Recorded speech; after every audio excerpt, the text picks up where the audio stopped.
昨天做了红豆沙，今天就迫不及待的来做这个百吃不厌的糯米饼，酥香酥香的，凉热都好吃，百看不如一试，赶快一起来做吧。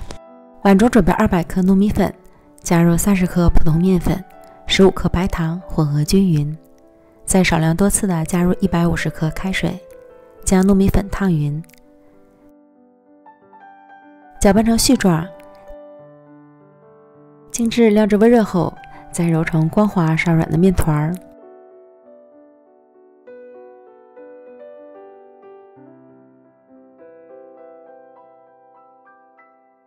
不需要醒面，直接放到案板上搓成长条，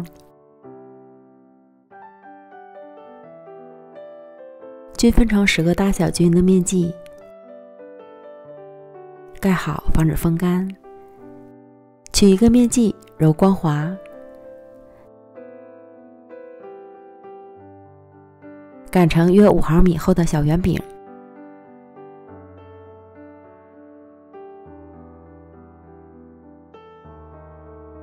包入提前准备好的豆沙条。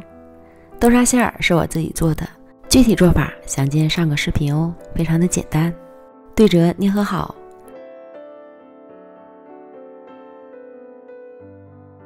表面再沾上一层面包糠，按压紧实。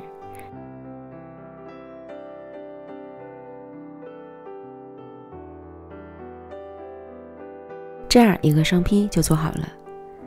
全部都做好后，直接烙就可以了。电饼铛底盘开小火加热，多刷一点油，这样成品的表皮会酥脆好吃。如果介意油大的，就薄薄的刷一层也可。盖上盖子烙，锁水保湿，也更容易成熟。底部烙至上色后，翻烙另一面。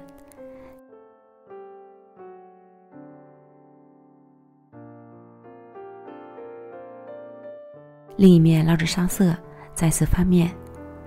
如果有上色不均匀的，可以换换位置。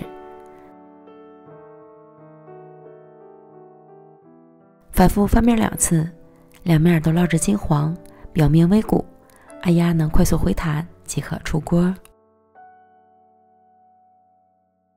香香的红豆沙糯米饼就做好了，沾了面包糠，表皮脆脆的，热吃软糯，凉吃筋道，并且放到第2天也不会回生变硬。